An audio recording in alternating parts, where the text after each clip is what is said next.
Hey, Bobby boy. Say hi, Daddy. Make a big smile. Daddy knows how to make you smile. Hey, Bobby. Make a big smile. Go ahead. Go ahead, Bobby. Go ahead. In the middle of the night, Bobby woke up crying for feeding, and suddenly Chris said my name in a way that I'd never heard him say my name before, and it was kind of a combination of pain and panic. I yelled to Shelly to turn the light on because, he stopped breathing. And I looked over, and Bobby was in his arms and was limp, had stopped crying and had turned blue and was completely limp. Please God, what's going on here? I called 911 while Chris did CPR on him. It went from 0 to 60 in 2 seconds. We thought we were losing him. We thought we were watching that happen. I'm Robert Christopher Allen. That's my real full name, but everybody calls me Bobby.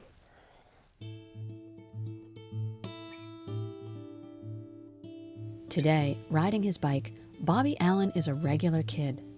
But this could have been a whole different story. Back on that terrifying night when Bobby was rushed to the hospital, it turned out that he was having seizures. For days, he was poked and prodded and tested for everything imaginable. Nobody quite knew what was wrong. And then a moment that changed the course of his life, a moment that ultimately saved his life. There was one neurologist there who was in the room, and he said, I have heard of this other really rare condition. He said he wasn't overly familiar with it, but that symptomatically, it seems like it fit the profile. 3 weeks later, we got a phone call that we needed to come to Children's right away. They got the results, and they needed to talk to us about it. Another moment, the moment that Bobby Allen's parents learned of his diagnosis, GLUT One deficiency. What that means is that glucose, the primary source of fuel to the brain, couldn't make the journey into Bobby's brain the way it should. It travels through the blood-brain barrier to your brain, and it gives your brain energy. It allows your brain to grow when you're an infant and a toddler and a child, and it continues to energize your brain throughout your entire life. The only known treatment, although it's not a cure, but it helps children, is the ketogenic diet. So Bobby was immediately put on this restrictive, precisely measured high-fat diet, and has been on it ever since. The ketogenic diet is not perfect, but until there is a cure, the ketogenic diet helps. It feeds the brain using ketones, an alternate fuel that the brain can use to make the energy it so desperately needs.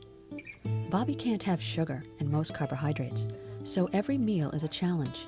Here, he can't have yogurt like his sister or a sandwich like his brother, and Bobby has to drink a glass of oil with every meal. You ask Bobby, he'll say drinking oil is pretty yucky, but he and his family understand it could be worse, much worse. Without an early diagnosis, Bobby would not be the person he is today. He would be severely limited cognitively, physically. He would not be able to function on his own. We would have a very different child. We would probably have a child who doesn't walk and doesn't talk and can't do all the wonderful things he can do.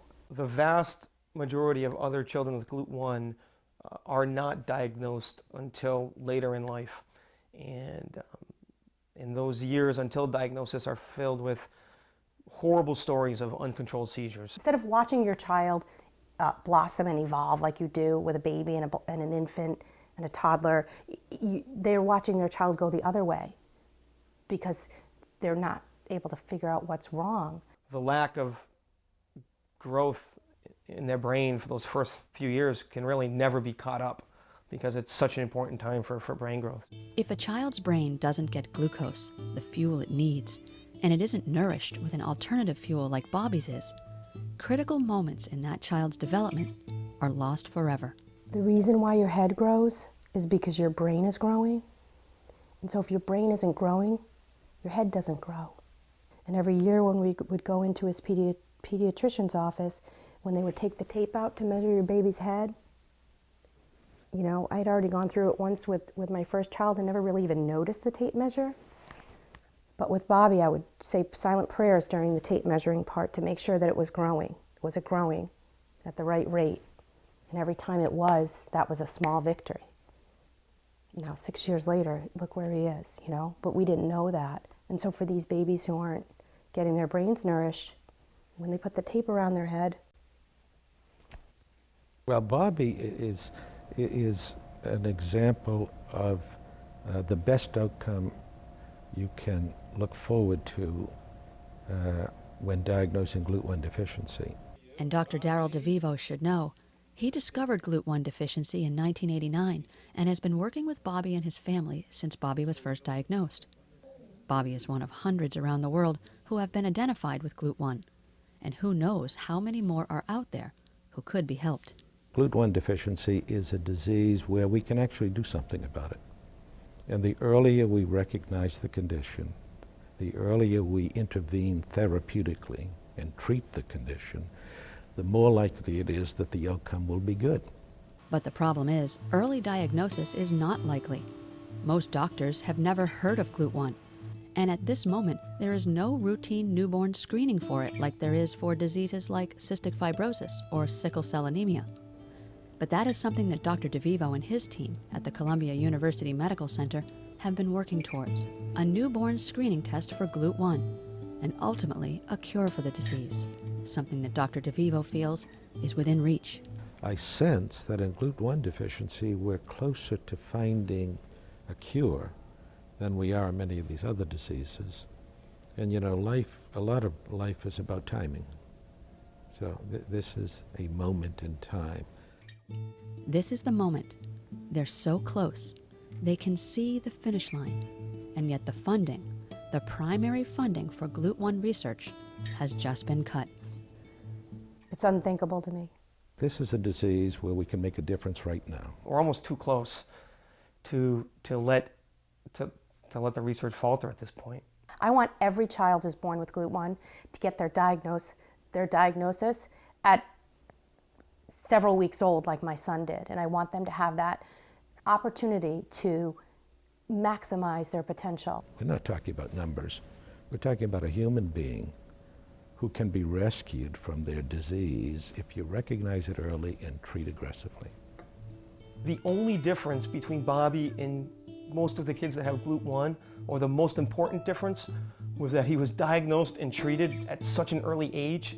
For someone's quality of life to be impacted by that simple measure is too compelling to let it go by.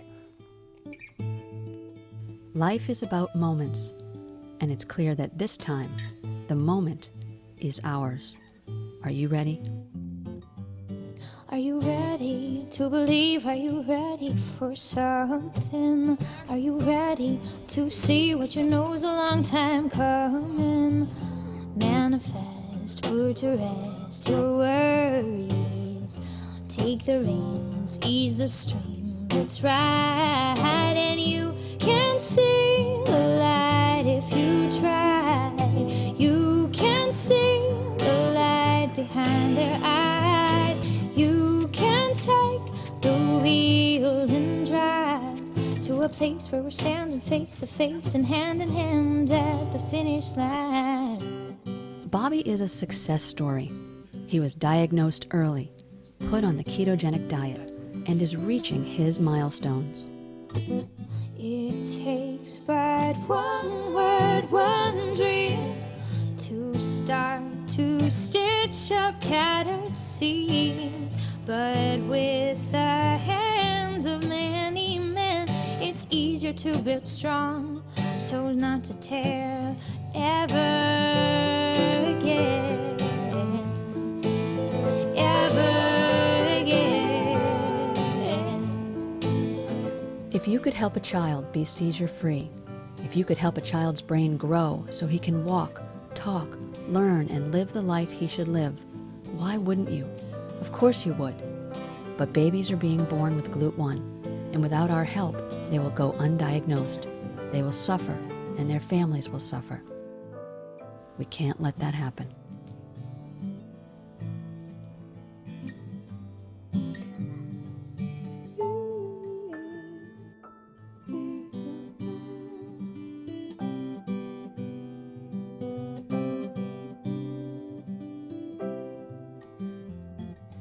You can't see the light if you try.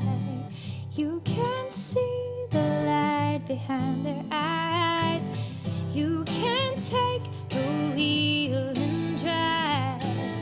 You can't see the light behind their eyes.